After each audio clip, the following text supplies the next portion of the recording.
वर्षन्तो अप्तुरः प्रणवन्तो विश्वमार्यमपग्नन्तो अरावणः।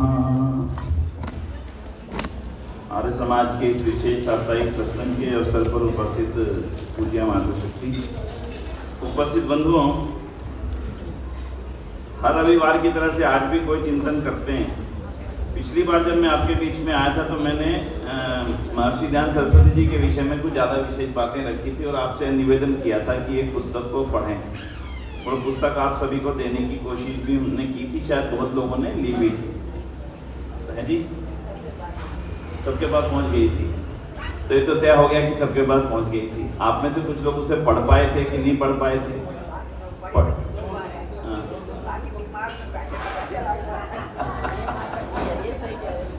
अगर दुनिया में सारी पढ़ी हुई बातें दिमाग में बैठ चुकी होती तो सारे IAS अफसर बन चुके होते हैं। लेकिन ये बात आप मान करके चलना है कि हर चीज जो पढ़ी हुई है, हर चीज जो देखी हुई है, उसका संस्कार हमारे मन मस्तिष्क पर लगातार बैठता चला जाता है।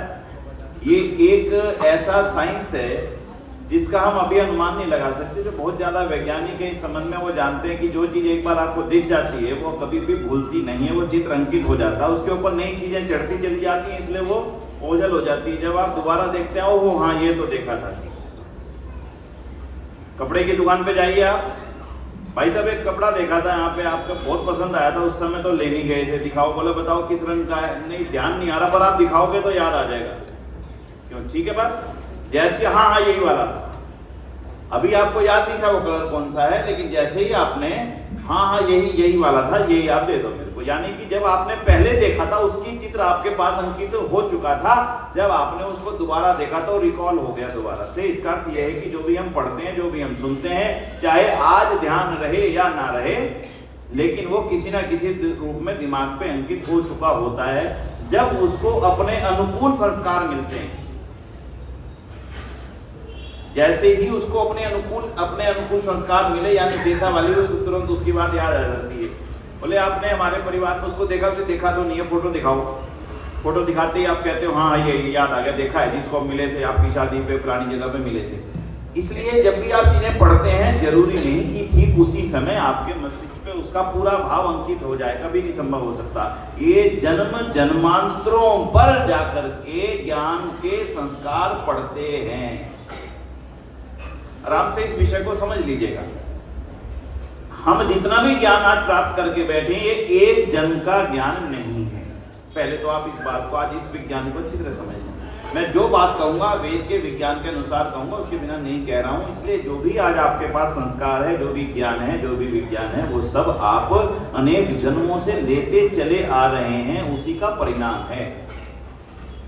ऐसा नहीं है कि अभी बालक पैदा हुआ और 3-4 साल का होते ही उसको जैसे आपने पढ़ाना शुरू किया, ना, वो रिकॉल हो रहा है। ध्यान देना आप मेरी बात।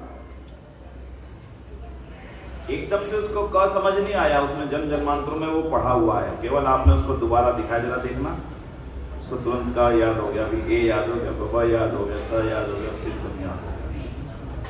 इसका उदाहरण मैंने कई बार आपके समक्ष दिया है। इस लॉजिक को थोड़ा सा और समझने के लिए मैं उदाहरण दे रहा हूं आपसे। मैंने आपके सामने एक बार बात रखी थी, जिस यज्ञ को आपने अभी संपन्न किया, उस यज्ञ में जो ज्योति जल रही थी, आप उस ज्योति को बोलते हैं अग्नि। क्या बोलते हैं? अग्नि बोलते हैं। ये विषय मैंने आपके सामने एक बार रखा था, तसल्ली से याद है आपको? रखा था। मैंने आपसे बोला था कि जब ये यज्ञ कुंड में जलती है तो हम इसको अग्नि बोलते हैं, और जब ये कहीं बाजार दुकान में लग जाए तो हम इसको आग बोलते हैं। फिर मैंने अगला प्रश्न आपसे पूछा था कि क्या आपको कभी किसी ने ये बताया था कि भाई साहब बेटा, जब हवन कुंड में जल रही हो तो इसको अग्नि बोलना है, और जब कभी बाजार में लग जाए तो इसको आग बोलना है? आप बताइए इसे यार सोच करके, क्या कभी किसी ने बताया था? आराम से सोचना। कभी मम्मी ने बैठ के समझाया हो, पिताजी ने बैठ के समझाया हो? नहीं, ये नहीं बताते होंगे कि इसको अग्नि बोलना है, इसको आग, वो बाजार में लग जाए तो उसको आग बोलना होता है। आपकी किसी पाठ्य पुस्तक के अंदर भी ये आज तक लिखा नहीं मिलेगा कि जब लपटें अग्नि कुंड के अंदर जल रही हो, यज्ञ कुंड के, तो उनको जो अग्नि बोलना चाहिए। जब दीपक में जल रही हो तो उसको ज्योति बोलना चाहिए, और वही अग्नि अगर बाजार में लग जाए, दुकान में लग जाए तो उसको, ये किसी पुस्तक में भी नहीं बताया। किसी शास्त्री जी ने भी बचपन से भी यहाँ पर बैठ करके नहीं बताया, लेकिन आज ये ऐसा इतना गहरा संस्कार बैठ चुका है। आप तो लगातार सालों सालों से आर्य समाज में आते हैं, फिर कभी सुनने का अवसर मिला हो, आप अभी बाजार में आग लग जाए कहीं पर, सारे लोग क्या बोलते भागेंगे, आग लग गई, आग लग गई। और उनके घर पे हवन हो रहा हो या दीपक जल रहा हो तो वो क्या बोलेंगे? कभी कोई बोलेगा कि अपनी माता जी को जब दीपक में आग लगाना?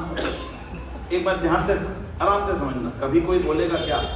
कभी नहीं बोलेगा। उसको कैसे पता लगा कि दीपक में आग लगाना नहीं बोलना चाहिए, ज्योति जलाना बोलना चाहिए? ये ही है जन्म जन्मांतर के संस्कार। इस जन्म में आपको किसी ने नहीं बताया, लेकिन क्यों? आपका जन्म अकेला नहीं है, पहला नहीं है, अंतिम नहीं है। और जो इस विज्ञान को नहीं समझ पाता, बस वही जीवन में बस एक जीवन मिला है, जो मर्जी करो, ऐश करो, ये करो, जब वो बिल्कुल समझ नहीं पाता ये मेरा पहला जन्म नहीं है। आज इसको आराम से समझ लेना, ये मेरा पहला जन्म, ये मेरा अंतिम जन्म भी नहीं है। ना जाने कितने जन्मों को हम ले चुके हैं। बच्चा भी डरता है। आग अगर बच्चे के पास हो, हाथ उसमें डालेगा क्या बच्चा? बताना, जरा सा पास जाते उसको समझ में आ जाएगा कि गड़बड़ है। क्यों हटाता है? क्योंकि वो जन्म जन्मांतरों में मृत्यु को पा चुका है। उसको मालूम है जाते ही मुझे मृत्यु मिलेगी, वो मृत्यु से बचना चाहता है, इसलिए वो आग के पास में नहीं जाता। ये जो डर उसके मन में बैठा है, ये आपने भी सिखाया नहीं है उसको। छोटे बालक को आपने भी सिखाया नहीं है कि भैया इसके पास मत जा, डर जाएगा। लेकिन उसको अग्नि का महसूस होते ही समझ में आ चुका होता है कि अग्नि, अब ये ताप ज्यादा है, इसके निकट नहीं आना। इसलिए जब हम स्वाध्याय करते हैं, स्वाध्याय करने के पश्चात हमें लगता है बड़ा कठिन है जी, समझ में तो नहीं आया। तो उस समझ ना पाने को आप कभी भी नकारात्मकता से ना लेना, आस्था आहिस्ता, क्योंकि लंबे समय से उन चीजों का स्वाध्याय छूटा हुआ है। कैसे? अब उदाहरण समझिए। आपने कॉमर्स पढ़ी, साइंस पढ़ी, मैथमेटिक्स, जो भी आपने अपनी हायर क्लासेस में पढ़ा था, अगर आपने 10-20 साल उसको नहीं पढ़ाया या उसका उपयोग नहीं किया, तो आज आपसे मैं फॉर्मूला पूछूं तो आप नहीं बता पाएंगे। ये एक सच्चाई है। चाहे केमिस्ट्री में पढ़ा हुआ व्यक्ति मैं पूछूं जरा फॉर्मूला का उत्तर देना, भाई साहब पढ़ा दो, अभी याद नहीं भाई। फिर उसको थोड़ा जोड़ दे, बहुत ज्यादा, थोड़ा सा 10 मिनट बैठेगा, ध्यान आएगा, रिकॉल होगा, फिर से हाँ अब ठीक है, अब याद आ गया, आप पूछ लो मेरे से, याद आ गया। यानी कि 20 साल में ही वो भूल जाता उस बात को। ये हम सबके साथ है, ये कोई नई चीज नहीं है। आज आप संस्कृत पढ़े फिल्म लेके वो पढ़ते थे राम रामा और रामा, अब ये 3 चीजों के अलावा आगे बताना तब तो पूरा का पूरा याद था, अब वो भूल गए।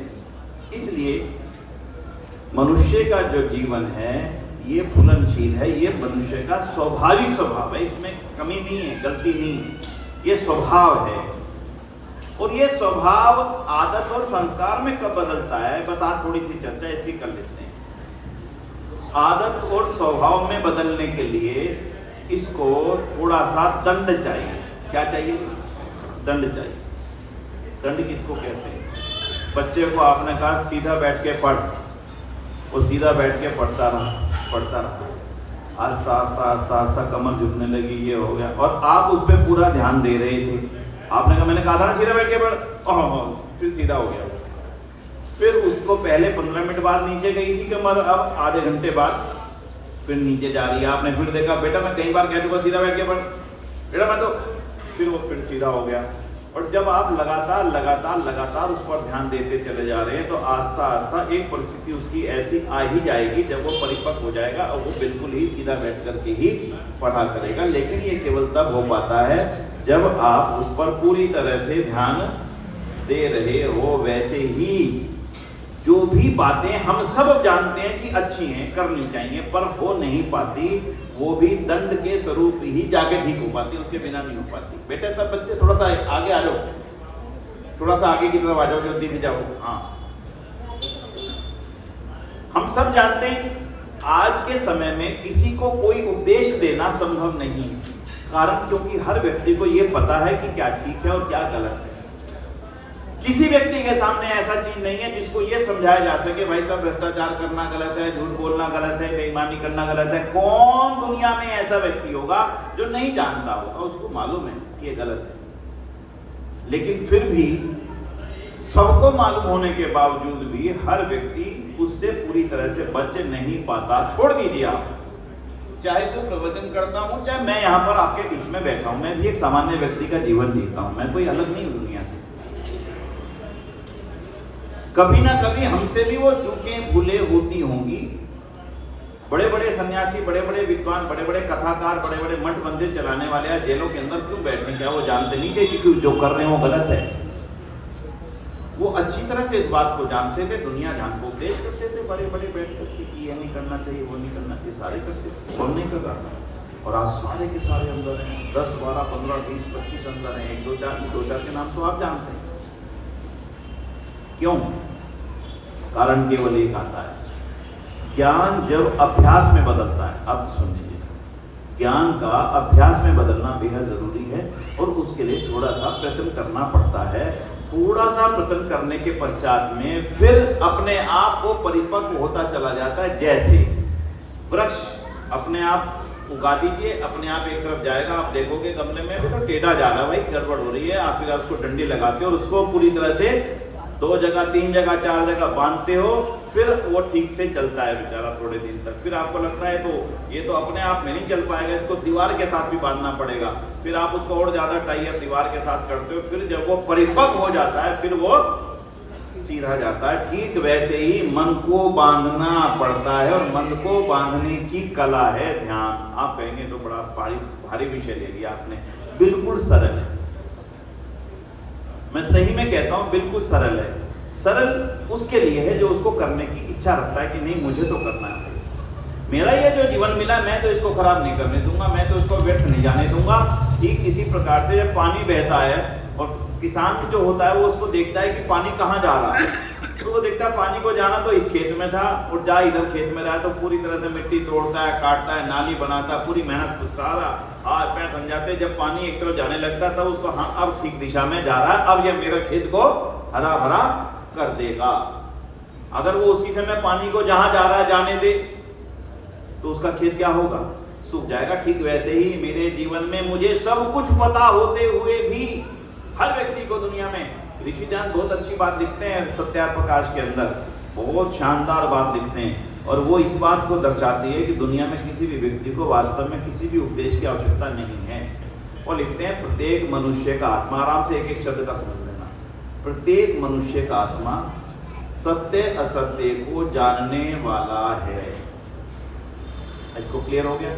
सबको पता है क्या सही है क्या गलत है, किसी से कोई चीज छुपी नहीं। तथापि अपने स्वार्थ की सिद्धि, अपने स्वार्थ की सिद्धि मतलब दुकानदार जानता है मैं बेईमानी कर रहा हूं लेकिन लगता है यार पैसा आ रहा है ना, छोड़, तो अपने स्वार्थ की सिद्धि, हट मैं तो करूंगा, और दुराग्रह के कारण से सत्य को छोड़ के असत्य में प्रवृत्त हो बैठता है, सत्य को छोड़ के असत्य में प्रवृत्त हो बैठता है। ऋषि ध्यान की परंपरा में जितने महानुभाव हुए हैं आगे, उन्होंने एक से एक गजब के उदाहरण प्रस्तुत किए हैं जो आज के समय में एक ऐसा लगता है कि ये कोई हवाई बातें बताई जा रही हैं। स्वामी मेधानंद जी हुए मुंबई, उनकी तो निधन हो गया, उनके पुत्र इस समय आरत सभा के प्रधान हैं, हरीश आर्य जी, इसी बार बने। स्वामी मेधानंद जी कॉन्ट्रैक्टर थे, सरकारी सप्लाई करते थे, तो सरकारी सप्लाई में कंबल की सप्लाई का उन्होंने बहुत बड़ा ठेका लिया। आर्मी की सप्लाई थी, सरकार को 1 लाख या 2 लाख जो भी होंगे मैं उसको तो नहीं कह सकता, कंबल जाने थे, बड़ी सप्लाई थी, ट्रकों के ट्रक जाने थे। टेंडर आया, टेंडर भर दिया, टेंडर भरने में सबसे कम रेट उनका निकला, भाई इनका सबसे कम रेट है, इनको दे दो। टेंडर दे दिया गया और टेंडर की सप्लाई का टाइम था 1.5 महीने 2 महीने जो भी टाइम था, भी आपने 2 महीने में अब ये सारा सामान सप्लाई करना है। आप हैरान हो जाओगे सुनकर के, बिल्कुल सच्ची घटना, इसमें 1% भी 1 पैसा का भी झूठ नहीं। अभी सारा परिवार बहुत बहुत बहुत संपन्न परिवार है, बहुत अरबों परिवार है। जब टेंडर का भरा था रेट, उस समय फर्ज करिए 1 रुपये 10 पैसे का कंबल था, एग्जाम्पल दे, बहुत पुरानी बात है, यानी कि 90 साल पहले की। आर्य समाजी थे, फिरोजपुर के रहने वाले, और जब देने का समय आया तो कम्बल सस्ता हो चुका था, तो अगलों ने पत्र लगाया कि मैंने जब कम्बल का टेंडर भरा था उस समय 1 रुपये 10 पैसे का रेट था, लेकिन अब जो है 1 रुपये 3 पैसे का रेट रह गया है, तो मैं अपनी जो सप्लाई है 1 रुपये 3 पैसे पे करूँगा। तो वहाँ से उत्तर आया कि जो रेट तय हो जाता है सरकार का, सरकार उसी रेट पे खरीदती, ना ज़्यादा ना कम। अब उन्होंने पत्र लिखा कि मैं तो कम पे ही करूँगा, क्योंकि मैंने अपना मुनाफा सीमित किया हुआ, मेरा मुनाफा इतना है, मैं ना ज़्यादा लूँगा ना कम लूँगा, क्योंकि भरा जा चुका है। तो उस समय उससे ज्यादा मैं तो दे नहीं सकते थे, वो तो सरकारी नियम था, लेकिन मैं अधिक मुनाफा नहीं लूंगा, इसलिए मैं 1 रुपये 3 पैसे दे। ये ऐसा सरकारी काम है, क्योंकि जो ऑफिसर उसको डील कर रहा था वो ऑफिसर बाद में उसी प्रकरण के कारण से आर्य समाजी बन गया, और कितने बड़े प्रचारक बना वो व्यक्ति। केवल एक छोटी सी घटना के कारण से उन्होंने लिख दिया कि मैं अपना ईमानदारी से जो काम करता आया हूँ, मैं उससे दाएं और बाएं कभी भी नहीं जाऊंगा। इसलिए मेरा सरकार से आग्रह है कि मेरे इस पर पुनर्विचार करके मुझे तत्काल करे, उत्तर दे, ताकि मैं अपना टेंडर पूरा कर सकूं। ये हरीश जी हैं, कभी आप मिलोगे, अभी 200वीं 150वीं जयंती बम्बई मनाई जानी है, आप पूछ लीजिए, विचार करके देखना। जिनके पिताजी का ये इस तरह का व्यवहार रहा हो, उनके बच्चों में उनके पिताजी के प्रति श्रद्धा बढ़ेगी या घटेगी? बोलो। जब हम ये विचार करते हैं कि हमारे बच्चे हमारे साथ नहीं चल रहे, पीछे नहीं चल रहे, तो कहीं ना कहीं चूक हमारे से हो रही है। पंडित चमुकपति जी की घटना है, ये मैं कुछ 3-4 चीजें इसलिए बता रहा हूँ कि हम अपने जीवन को देखना शुरू करें। हम दुखी तो हैं, पर हमें आसपास नजर नहीं आ पाता कि मैं दुखी क्यों। पंडित चमुकपति जी की घटना है, वो रेल में चल रहे थे, शायद आप में से कुछ लोगों ने सुनी होगी। जब उन्होंने उन दिनों भी 1-2 महीने पहले बुकिंग हुआ करती थी, तो बुकिंग करा दी तो जब रेल में यात्रा करने लगे, तो रेल में जब टीटी आया तो टीटी को कहते हैं कि भाई साहब मेरे बच्चे की जो है ना आधी टिकट और दे दो। बोले आधी टिकट क्यों दे दो? बोले जी ये यात्रा मेरी 2 दिन की, और कल मेरा बच्चा जो जब यात्रा में बैठे तो ये 12 साल का पूरा हो चुका था।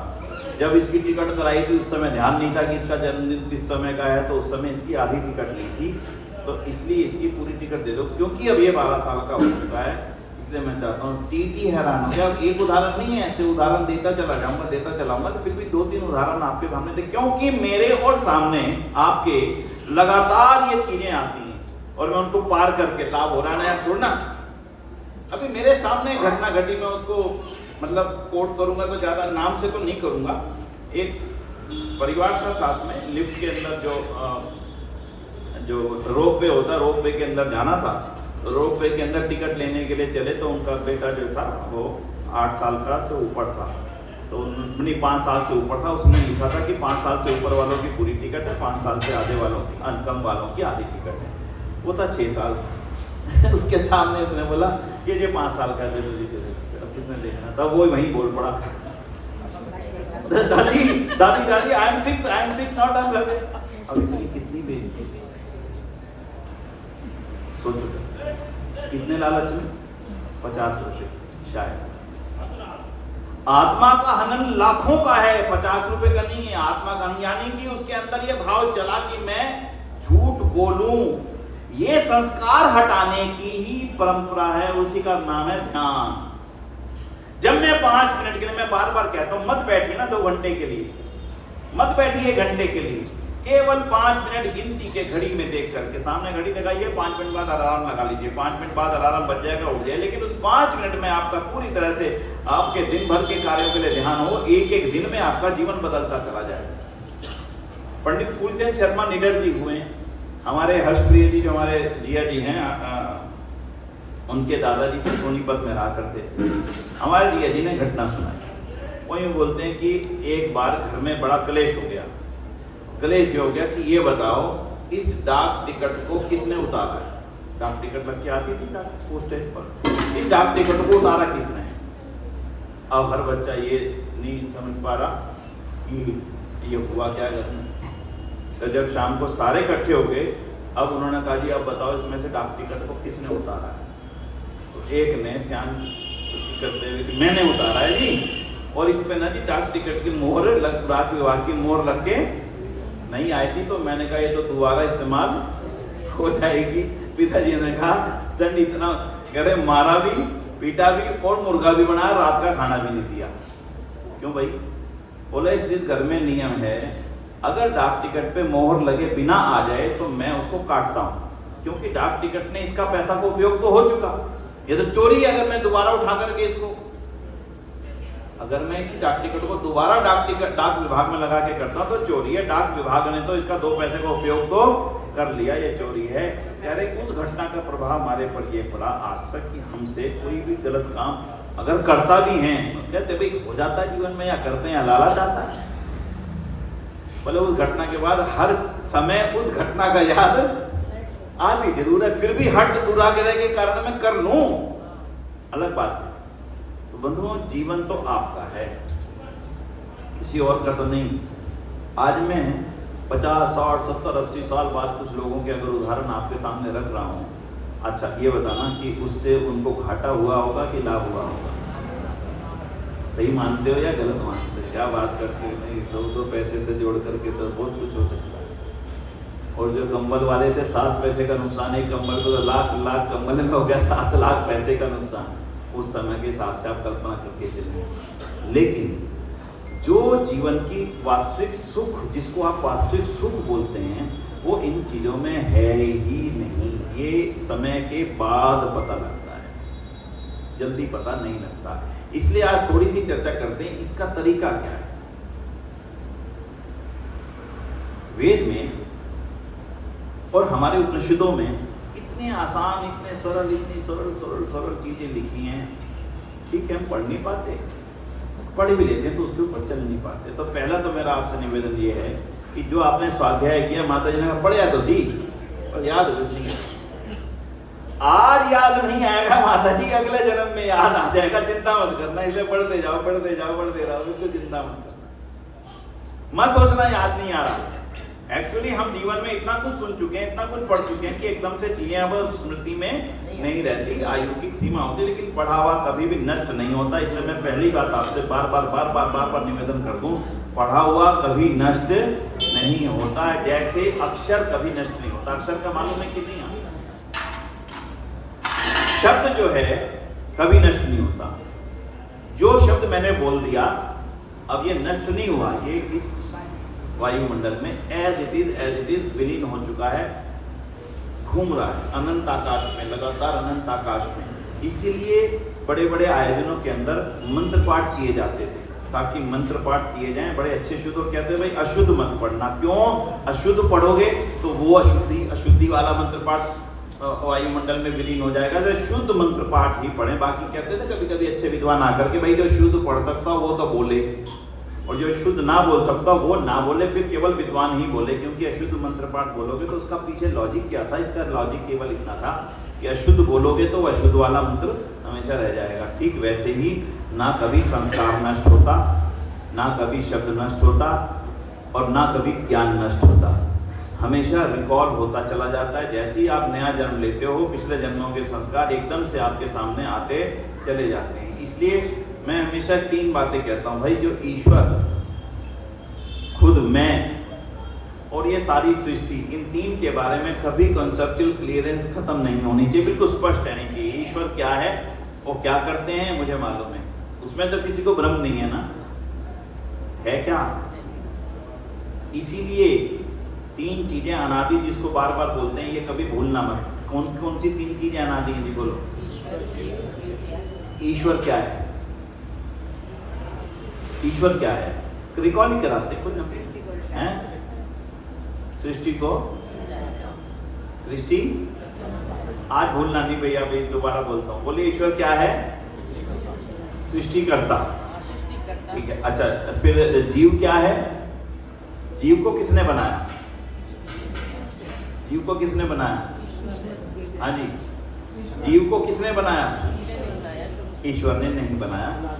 जीवात्मा यानी कि जो आत्मा है मेरी, मैं नहीं हूँ भाई साहब, मैं जीव नहीं हूँ। मेरे अंदर जो बैठा है यानी आत्मा जो है, जो चली जाती है मृत्यु के बाद निकल करके, मैं तो यहीं पड़ा रह जाता हूँ, ये शरीर तो यहीं पड़ा रह जाता है। तो जीवात्मा जो है वो है मूल, वो नष्ट नहीं होता, वो बड़ा स्वार्थी है। जैसे शरीर गड़बड़ हुआ, देखा कैंसर हो गया, चलो यहाँ से छोड़ो, कहीं और जाएंगे, यहाँ नहीं रहते, अब हम चला जाता है। ये तो शरीर है। जैसे आप मकान देखा, किराए के मकान में आप रह रहे थे, आपने देखा लीकेज होने लगी मकान में, बहुत ज़्यादा नमी आ गई है, सफेदी खराब हो गई है, चलो कहीं और छोड़ के चलते हैं। बिल्कुल छोड़ करके उसको चले जाते हो, वैसे ही आत्मा भी शरीर को जोड़ के 1 मिनट से पहले चला जाता है, लेकिन अपने इस जन्म में लिए हुए संस्कारों को साथ लेके जाता है। बस यही है, पिछले जन्म के संस्कारों को लेके आता है और इस जन्म में जो आपने ग्रहण किया, ज्ञान प्राप्त किया, वो सारों को लेकर के फिर अगले जन्म में जाता है। जैसे विलक्षण बालक पैदा होता है तो बालक बहुत प्यारा है, ये तो बचपन से ही इसकी तो बुद्धि बहुत तेज है, समझ लेना इसके पिछले जन्मों के ज्ञान और ज्ञान के जो किसके कर्म थे वो बहुत अच्छे थे, इसलिए कभी इन 2 चीजों को नहीं भूलना। अब तीसरी चीज है, बड़ी बार बार हमें टक्कर मारती है, और तीसरी चीज क्या है जो हमेशा रहती है? प्रकृति। प्रकृति क्या है? थोड़ी सी चर्चा, क्या है, क्या है प्रकृति? थोड़ा सा जान भाई, तो पहले कभी मैंने इस बारे में बोला? प्रकृति क्या है? जो हम कुछ देख रहे हैं संसार में, ये विकृति है, ध्यान देना। प्रकृति थी का मतलब जिनसे ये सब कुछ बना, उसका नाम प्रकृति है। जिनसे ये सारा स्थूल संसार, देखने योग्य संसार बन गया, इसका नाम, हाँ, उसका नाम जिससे ये बना, ये हमेशा दुनिया में रहती है, कभी नष्ट नहीं होती ना। ईश्वर इसको बनाते हैं, 3 चीजें हमेशा रहती हैं, ईश्वर है, एक जीवात्मा है और एक प्रकृति है। ये तीनों एक समय में लगातार रहती है, ना इनका जन्म होता, ना इनकी कभी मृत्यु होती। जैसे गीता में श्री कृष्ण कहते हैं कि आत्मा अजर और अमर, उसका अर्थ यही है कि ये जो आत्मा है, जो मेरे इस शरीर में रह रही है इस समय, ये कभी भी, ये हम हर मृत्यु के ऊपर सुनते हैं, जब भी मृत्यु किसी की होती वहीं बैठ के उपदेश हो रहा होता, आत्मा अमर है, अजर है, जलने वाली नहीं। पर इसकी थोड़ा सा और गहरी रहस्य समझ लीजिए, क्योंकि इसके बाद जीने का आनंद थोड़ा सा अलग हो जाता है, जीने का तौर तरीका, सोचने समझने का ढंग अलग हो जाता है। फिर से समझ लीजिए, 3 चीजें कभी नष्ट नहीं होती। पहला है ईश्वर, बोलिए, थोड़ा तेज बोलिए ना। दूसरा है जीव, और तीसरी है प्रकृति। अब इन तीनों के आपस के संबंधों को समझ लेंगे तो फिर कभी भी जीवन में भ्रम की स्थिति पैदा नहीं होगी। और उसको समझाने के लिए हमारे ऋषियों ने बहुत ही सुंदर सा एक छोटा सा उदाहरण दिया, और वो उदाहरण सटीक है, अपने आप में पर्याप्त है। वो उदाहरण ये दिया उन्होंने, इन तीनों का संबंध क्या है आपस में? इन तीनों का सरलतम संबंध है, इन तीनों का संबंध है, एक वृक्ष पे फल लगा हुआ है और 2 पक्षी बैठे हैं। एक पक्षी उस फल को खा रहा है और दूसरा पक्षी उस खाते हुए पक्षी को देख रहा है। तो जो फल है वो है प्रकृति, जिसको हम लोग, आप लोग भोगते हैं। इसके बिना दुनिया में कुछ भी नहीं, जो भी कुछ बना है ये इसी प्रकृति से बना है। जो भी कुछ संसार में उपलब्ध है, मैं कहीं से ला करके नहीं देता, मैंने कोई चीज पैदा नहीं की, सब कुछ इसी प्रकृति से आया। जो कुछ आप दुनिया में देखते हैं, एक भी चीज ऐसी नहीं है जिसको मैंने इन्वेंट किया हो, कुछ भी नहीं है। कुछ मतलब कुछ भी, कोई हो ही नहीं सकता, संभव ही नहीं है। आप किसी दुनिया की चीज को उठा करके देख लीजिएगा, किसी भी उठा करके चीज को देख लीजिएगा, वो इसी प्रकृति से आपने प्राप्त की है। चाहे वो माइक है, चाहे वो कपड़ा है, चाहे ये कागज है, चाहे ये फूल है, चाहे बिल्डिंग है, चाहे इसके लगा हुआ पत्थर है, चाहे ईंट है, चाहे सीमेंट है, कुछ भी मैंने नहीं बनाया, इस प्रकृति से ही मुझे प्राप्त हुआ। तो शास्त्रकार ये कहते हैं कि जो ईश्वर है उसका काम केवल और केवल क्या करना है? देखना है कि जीवात्मा क्या कर रही है। और जीवात्मा का काम क्या है? जो कुछ है संसार में उसका उपयोग उपभोग करना। और जीवात्मा को कैसे उपयोग और उपभोग करना, ये बताने वाला कौन है? ये बताने वाला कौन है? ईश्वर। उसी के लिए उसने वेद नामक ज्ञान दे दिया। ईश्वर के बिना ज्ञान आता नहीं। कल मैं रायपुर में था, जीवर्धन जी साथ में थे, तो टीचर्स की गोष्ठी हो रही थी। टीचर से मैंने पूछा आपने क्या पढ़ा? मैंने मैथमेटिक्स पढ़ा, मैंने साइंस पढ़ी, मैं साइंस पढ़ाती हूँ, मैं इंग्लिश पढ़ाती हूँ, मैं संस्कृत पढ़ाती हूँ, मैं हिस्ट्री पढ़ाती हूँ, सब कुछ उन्होंने बोला। मैंने उनसे पूछा, चलिए आप में से जो टीचर्स हैं, जो भी टीचर कौन कौन है आप में से? रिटायर भी हो गए और रहे आप भी टीचर हैं, ठीक है। आपने मैथमेटिक्स पढ़ी, आपको किसने सिखाया मैथमेटिक्स? है ना, आपके उसने सिखाया, जो आपके गुरु थे, जिस आपके टीचर ने आपको सिखाया। उनके पास जाकर के पूछना कि उनको किसने सिखाया? उनके गुरु ने। उनसे पूछना उनको किसने सिखाया? उनके गुरु ने, उनके गुरु ने, उनके। जब ये दुनिया बनी तब पहली बार तो किसी ने किसी को सिखाया होगा, तो वो कौन था सिखाने वाला? बस। और ये एक ऐसा सत्य है, इसके ऊपर मंथन करते जाइए करते जाइए करते जाइए। इसलिए जब मैं ईश्वर के प्रति श्रद्धा रखने की जब बात करता हूं तो श्रद्धा केवल तब रखी जाती है जब मुझे यकीन हो जाए कि मैं जिसके प्रति श्रद्धा रख रहा हूं वास्तव में यही है सब कुछ, जिसने सब कुछ दिया। तो इसलिए मैं बोलता हूं ईश्वर का काम क्या है वो आगे चर्चा थोड़ी सी कर लेंगे। आज इस पूरे बेसिक कॉन्सेप्ट को क्लियर कर लेते हैं। चीजें अलग अलग सुनी हुई हैं आपने, फिर दोबारा। ईश्वर हमेशा रहने वाले हैं, उनका जन्म नहीं होता, ना मृत्यु होती, क्योंकि जन्म नहीं है तो मृत्यु नहीं है, जिसका जन्म होगा उसकी मृत्यु होगी, इसलिए ईश्वर का जन्म नहीं होता। अगर जन्म होता तो जन्म से पहले कौन चला रहा था सृष्टि को, ये नया क्वेश्चन तैयार होता। इसलिए ऋषि जान ने हमारी बिल्कुल मस्तिष्क को खोल करके रख दिया कि ईश्वर का जन्म नहीं होता। और जीवात्मा, जो मैं हूं जीवात्मा, इसका भी अलग से जन्म नहीं होता, केवल स्थूल रूप में शरीर धारण करता है। उस रूप में हमने सबने शरीर अलग अलग अलग अलग अलग अलग शरीर धारण किए हुए हैं। और तीसरी ये प्रकृति जो आपको दिख रही है, ये शेप परिवर्तन करती है, रूप परिवर्तन करती है, नष्ट कभी भी नहीं होती। स्थूल से सूक्ष्म, सूक्ष्म से स्थूल, यानी कि अणुओं के रूप में उपस्थित हमेशा रहती है। जब सृष्टि निर्माण का समय आता है, लंबा विषय नहीं जाऊंगा, तो केवल एक कंसेप्ट दे रहा हूं। कभी आप केवल सृष्टि निर्माण पर बात करना चाहेंगे, केवल कि ये स्थूल सृष्टि बनी कैसे है, इसके पीछे का विज्ञान क्या है, तब उसके ऊपर बात करेंगे। जो ऋग्वेद आदि भाष्य भूमिका में ऋषि ज्ञान सरस्वती ने बहुत खुलासा कर करके लिख दिया। तो अब इन तीन चीजों में संबंध की चर्चा चल रही थी। ईश्वर हमें देखने वाला कि ये क्या करते हैं क्या नहीं करते, और जो मैं करता हूं उसके अनुसार मेरा फल देने वाला, ये ईश्वर का काम है। लेकिन मैं करता क्या हूं और क्या नहीं करता, यह तब तक संभव नहीं है जब तक मुझे यह ना बताया जाए कि तुझे करना क्या है और क्या नहीं करना। क्यों जी? अगर टीचर केवल परीक्षा लेने बैठ जाए आपकी और पढ़ाए ना, तब क्या संभव है उसका जस्टिफाई होना? यदि आप परीक्षा ले रहे हो, पढ़ाया तो आपने है नहीं, आप कहोगे मैडम आपने ये पढ़ाया नहीं तो आप परीक्षा कैसे ले रहे हो? संभव नहीं है। ठीक वैसे ही ईश्वर जब तक मुझे ज्ञान ही ना दे तब वो मेरे कर्मों का फल कैसे दे सकते हैं? इसलिए जस्टिफाई होता है कि ईश्वर ही मुझे ज्ञान देने वाले हैं, मुझे बताने वाले हैं कि तुझे क्या करना चाहिए और क्या नहीं करना चाहिए। और यही देने का जो ज्ञान और कर्म है, यही क्या है? वेद है। वेद में ही बताया क्या करना और क्या नहीं करना। क्लियर है जी, या कुछ प्रश्न है? बोलिए। हाँ हाँ, देखो अब यहां से प्रश्न शुरू हुए ना पैदा होने। बड़ा गहरा प्रश्न है। अंतर्ज्ञान दिया था, हाँ अंतर्ज्ञान दिया था आदि ऋषियों को। जिस समय सृष्टि नहीं बनती है जिस समय सृष्टि, उस समय जो सबसे पहले ऋषि, जब से पहले बुद्धिमान ऋषि, मैं फिर इसको थोड़ा सा, क्योंकि जब ज्यादा विज्ञान में जाएंगे ना तभी आपको मन में प्रश्न पैदा होंगे, तभी उसको उत्तर लेने की जिज्ञासा होगी, तभी जानने की जिज्ञासा होगी। नहीं तो दुनिया चली गई, उसके बिना भी तो चल रही है। अगर आज हम नहीं भी बैठते सत्संग में तब भी दुनिया चल रही है। हमारे सत्संग में बैठने से दुनिया नहीं चल रही है, मेरे ज्ञान देने से नहीं चल रही, अपने आप चल रही दुनिया। तो ये तो मेरी इच्छा है कि मैं जानूं जिस दुनिया में आया हूं इस दुनिया का रहस्य है क्या। तो जब सृष्टि बनी उसी समय परमात्मा नई सृष्टि के समय, अनंत काल से अनेक सृष्टियां बनती आई हैं लगातार हमेशा से।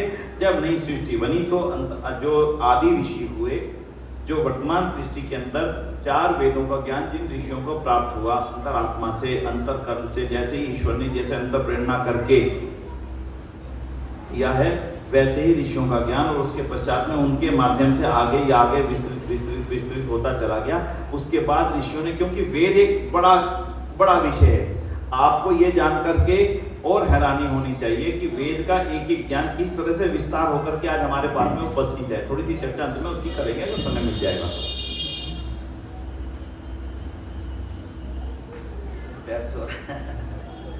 हो जाता है। तो इन तीनों के संबंध की चर्चा हम बार बार कर रहे हैं। ईश्वर हमारे कर्मों का फल देने वाले हैं, यानी इस प्रकृति से मैं क्या उपयोग करता हूँ, भोग करता हूँ, ये देखते हैं ईश्वर है, और देखने का सामर्थ्य उनमें है, इसके अलावा और किसी में नहीं है। क्यों है उनमें? अब ये देखने की बात है। अब यहाँ पर आएगा कि ईश्वर फिर कण कण में व्याप्त क्यों है, इससे इसका उत्तर मिल जाएगा हमें। जैसे मैंने अभी आपको उत्तर दिया कि ईश्वर ही ज्ञान क्यों दे रहे हैं, क्योंकि कर्म का फल देने का अधिकार उनको है, इसलिए ज्ञान भी उन्होंने ही दिया था। जैसे अध्यापक पढ़ाता है तभी वो हमारी परीक्षा ले पाता है, वैसे ही ईश्वर हमें ज्ञान देते हैं। इसीलिए हमारी परीक्षा यानी कर्म की परीक्षा ले पाते हैं। तो अब इसके पश्चात अगला प्रश्न आता है कि फिर ईश्वर हमें जानते कैसे हैं, मैं कर क्या रहा हूं, ये जानने का सामर्थ्य ईश्वर में है कैसे। इसलिए कहा कि ईश्वर कण कण में व्याप्त है, जो बचपन से सुनते आए, कण कण में बसा प्रभु सब देख रहा, चाहे पुण्य करो चाहे पाप करो। मैं महसूस करूं ना करूं, जानूं ना जानूं, लेकिन ये एक सच्चाई है कि ईश्वर का पल पल मुझे डर तो लगता ही है, हर पल लगता है। गलत काम करते समय, गलत चीज सोचते समय, गलत क्रिया करते समय, हर पल मैं डरता हूँ। डराने वाला है कौन? और तो कोई नहीं है। पुलिस का डर तो नहीं है मुझे, मैं जानता हूँ पुलिस को नहीं पता लगेगा। पता किसको लगेगा? जो तुम्हारे निकट है, जो तुम्हारे अंदर है, जो व्याप्त है। व्याप्त मतलब उसी के अंदर सब कुछ व्याप्त है, अपने आप में व्याप्त हो रहा है।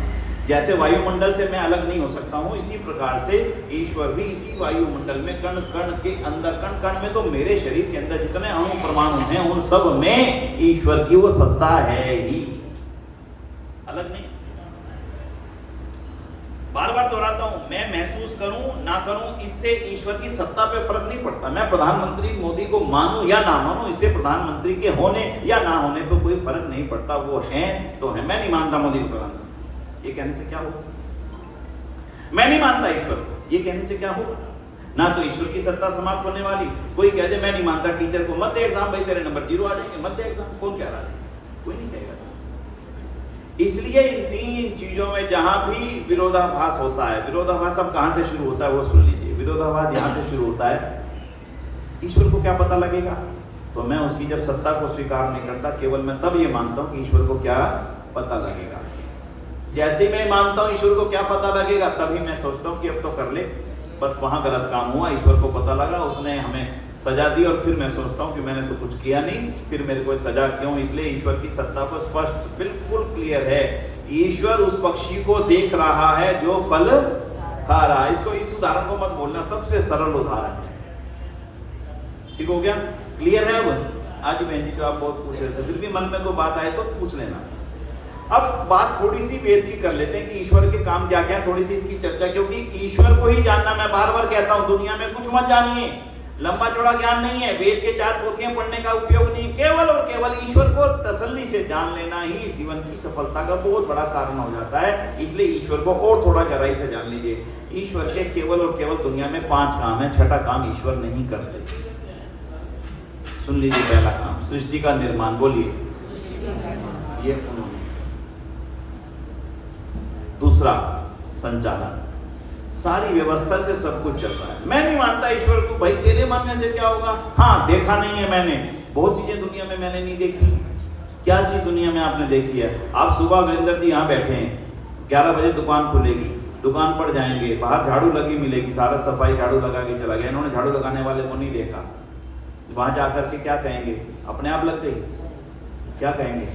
अच्छा, इसका मतलब सफाई वाला सफाई करके चला गया, इसका मतलब सफाई वाला सफाई करके चला गया। ये बात कहेंगे कि नहीं कहेंगे? ये तो नहीं कहेंगे अपने आप बन गई, नहीं कहेंगे।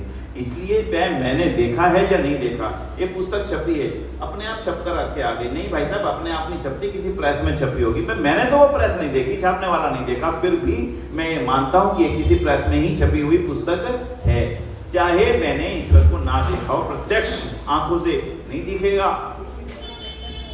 इतना सूक्ष्म में नहीं दिखेगा, लेकिन आपको ये मानना पड़ेगा इतना सब कुछ नियम पूर्वक चल रहा है। सब कुछ, अगर यहाँ की सृष्टि, यहाँ का देश पूरा नियम से चल रहा है, तो इसका मतलब कोई ना कोई तो चलाने वाला इसके पीछे बैठा है, अपने आप नहीं चलता। वायुयान चल रहा है, आप पायलट देखते हो क्या? पायलट आप नहीं देखते हो, लेकिन आपको इतना तो पता है कि इसको चलाने वाला कोई आगे बैठा है, अपने आप नहीं चल रहा। ठीक वैसे ही सारे सूर्य, चंद्र, आकाश, पृथ्वी, तारे आदि सब नियम पूर्वक चल रहे हैं। इसका मतलब कोई ना कोई तो इसको निर्धारित चीजों से चलाने वाला है, और वही ईश्वर है। इसलिए दूसरा काम क्या है जी? सृष्टि का संचालन करना। और तीसरा काम क्या है? उसको वापसी उसी अवस्था में लेकर के जाना। मैं इसका उदाहरण दिया करता हूं, जैसे बच्चों की क्ले होती है, बच्चों की क्ले आपने लाके दी खेलने के लिए, उन्होंने वो जो, अब यह जो क्ले है ना, ये समझ लीजिए कि प्रकृति है, मूल प्रकृति। आपने कहा बच्चों इससे खेलो, उसने 8-10 सांचे बनाए, एक गुड्डा बनाया, गुड़िया बनाई, गाड़ी बनाई, सड़क बनाई, ऐसे बनाया, उसने खिला करके रख दी। अब समझ लेना कि वो अब सृष्टि, अब प्रकृति से विकृति बन गई, तैयार हो गया। संसार तैयार हो गया। आपने कहा 2 घंटे हो गए खेलते हुए, भाई चल वापस कर इसको, पढ़ने बैठ। उसने सारी चीजों को समेटा, यूं करा, फिर डब्बे में पैक करा, वैसा रख दिया। अब ये वापसी मूल अवस्था में फिर से पहुंच गई। ठीक वैसे ही मूल अणु परमाणुओं से बनी हुई सृष्टि वापसी एक समय की सीमा के पश्चात उसी अवस्था में पहुंच करके लंबे समय तक साम्य अवस्था में रहती है। उसी अवस्था को फिर प्रकृति अवस्था बोल देते हैं। बाद में विकृति होकर के हमारे उपयोग के लिए सारे संसार का निर्माण होता है। ये मैंने बहुत मोटा मोटी तौर पे बताया। जब इसी की बारीकी में जाएंगे तब इसकी चर्चा लंबी करेंगे। समझ गए जी? तो ईश्वर सृष्टि को बनाने वाला, चलाने वाला और संहार करने वाला। और चौथा काम जो उसका है वो है कर्म और फल, यानी कि मेरे कर्मों का फल देना केवल और उसी ईश्वर के हाथ में और दूसरे किसी के भी हाथ में नहीं है। ये कितना काम हुआ? ये चौथा हुआ। 5वां काम चौथे को कह लें, चौथा काम 5वें को कह लें, वो है ज्ञान देना। क्योंकि अगर ईश्वर ज्ञान ही ना देता, मुझे यहां भेज देता, मुझे मम्मी ने कहा बाजार भेजा, जाकर के जा भी बाजार से लेके आ। क्या लेके आऊं बताओ तो सही, मैं क्या करूंगा जाकर बताओ तो सही। तो कौन बताएगा? जिसने मुझे भेजा था वो ही बताएगा, दूसरा कोई बताने वाला नहीं कि तुझे वहां जाकर के क्या करना था। बोलो आपको किसने इस संसार में भेजा? उस परमपिता परमात्मा ने मुझे इस संसार में भेजा। इसलिए वो ही बता रहे हैं कि तुझे इस संसार में जाकर के क्या करना है और क्या नहीं करना। वही जो ज्ञान है करने वाला और ना करने वाला, उसी का नाम है वेद। उसी का नाम है वेद। और अगर वो ज्ञान बाद में बताया जाए जन्म के, तो क्या लाभ होगा? क्या वो तो उसी समय जब सृष्टि बनी, ठीक उसी समय अगर कुकर बनाने वाले ने कुकर तो आपके घर भेज दिया, 2 महीने बाद वो डायरी भेज रहा, जरा देख लेना ऐसे इस्तेमाल करना है गाड़ी कुकर को। ऐसा होता है क्या? गाड़ी लेने जाते हो, बुकलेट साथ में दे देता, ये है जी गाड़ी की, बाद में जिम्मेदारी आपकी, इसके हिसाब से चलाना, ठीक चलेगी, नहीं चलाओगे आपकी जिम्मेदारी। ठीक वैसे ही ईश्वर आदि सृष्टि में जैसी सृष्टि बनी, संसार बना, वेद नामक ज्ञान हमें तत्काल दे दिया। उन ऋषियों के माध्यम से संसार चलता रहा, चलता रहा, चलता रहा। कभी कोई दिक्कत इस संसार में पैदा हुई ही नहीं आज तक ही। जब वेद के बिना संसार ने चलना शुरू किया तब ही समस्याएं आनी शुरू हुई। और मैं कभी कभी शब्द को बोलता हूं, शब्द का नाम है वेदना। क्या नाम है जी? वेद के बिना क्या होगा? दर्द, दुख, वेदना जिसको बोलते हैं हम। यानी कि वेद जब नहीं है तब क्या है? इसलिए आज वेद की ओर जाने की ओर थोड़ी सी इच्छा बढ़ाओ। कमाल की चीज है, अद्भुत है। ऐसा ज्ञान दुनिया में मतलब संभव ही नहीं है।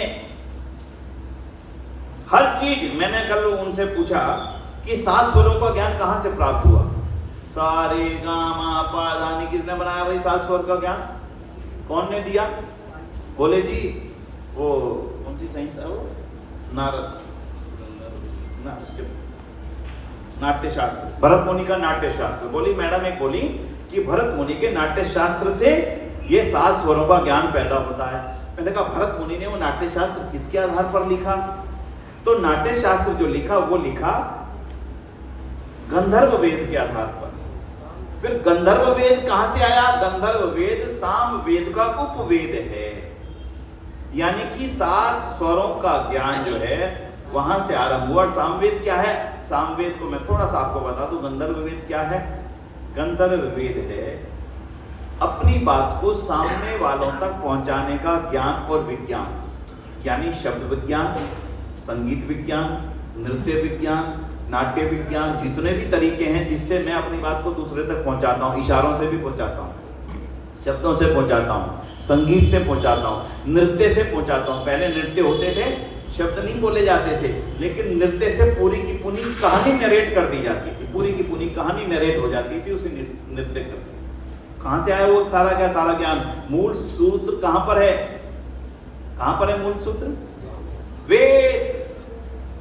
दुनिया का एक भी ज्ञान आज इसमें आर्य समाज के लोगों को बड़ा मजबूती से गर्वपूर्ण तरीके से अधिकार होना चाहिए इस बात को कहने का कि दुनिया का एक भी ज्ञान का सूत्र ऐसा नहीं है जो मूल रूप से वेद से ना हो। वेद से ही सारे दुनिया का ज्ञान और विज्ञान निकला और कोई इसका सोर्स नहीं है।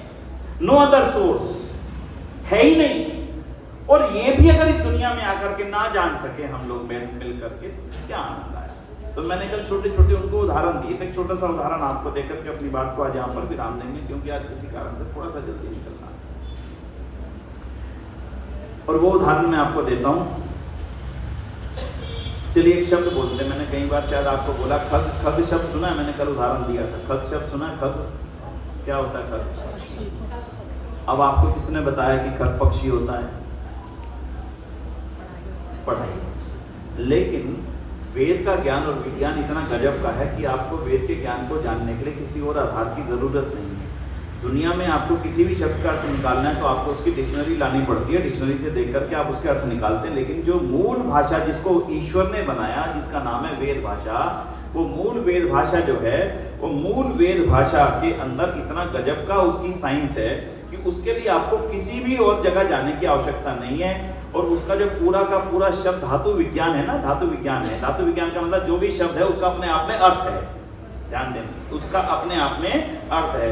और जो शब्द बनना है वो गुणों को मिला करके बन रहा है। तो ख बोलते हैं क्या? ख किसको बोलते हैं? ख बोलते हैं आकाश को, ठीक है। और ग धातु का क्या अर्थ है?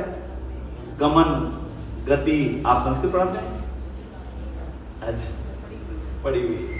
ग धातु का अर्थ है गमन करने वाला, गति करने वाला। और ख धातु का अर्थ है आकाश, यानी कि आकाश में गति करने वाला। क्या हो गया? ख और ग जुड़ गया तो क्या बन गया? खग बन गया। अपने आप में आपको सोचने की जरूरत नहीं। इसका अर्थ क्या है? संस्कृत भाषा को जानने वाला व्यक्ति एक दिन से पहले अर्थ करके बता देगा, इसका ये अर्थ है। और दूसरा शब्द मैंने उनको बताया था, आज आपको आनंद आएगा सुन करके। हमारे देश का नाम क्या है जी? भारत। और ये भारत पड़ा कैसे? कैसे पड़ा? भारत नाम के एक ऋषि हुए हैं, भरत एक राजा हुए हैं, उनके नाम से पढ़ा। गलत। आज के बाद नहीं मानना। भारत इसके गुणों के कारण से पढ़ा। भारत ज्ञान इस धरती के गुणों के कारण से पढ़ा। जब सृष्टि बनी, ज्ञान विज्ञान का मूल सोर्स यहीं पे था। यहीं पर उनको देने का बड़े बड़े गुरुकुल आरंभ हुए, बड़े बड़े विद्यालय आरंभ हुए। सारी दुनिया के लोग यहाँ पर आकर के पढ़ने लगे, चाहे वो तक्षशिला, चाहे नालंदा, चाहे इतने विक्रमशिला, जैसे कि 50 से ज्यादा इतने बड़े बड़े विद्यालय। सारी दुनिया के लोग जब यहाँ पे आने लगे तो उन विद्यालयों का नाम पड़ गया। सारे विश्व के लोग जब इन विद्यालयों में पढ़ने आने लगे तो उन विद्यालयों का नाम पड़ गया, हाँ, अब विश्वविद्यालय पड़ गया।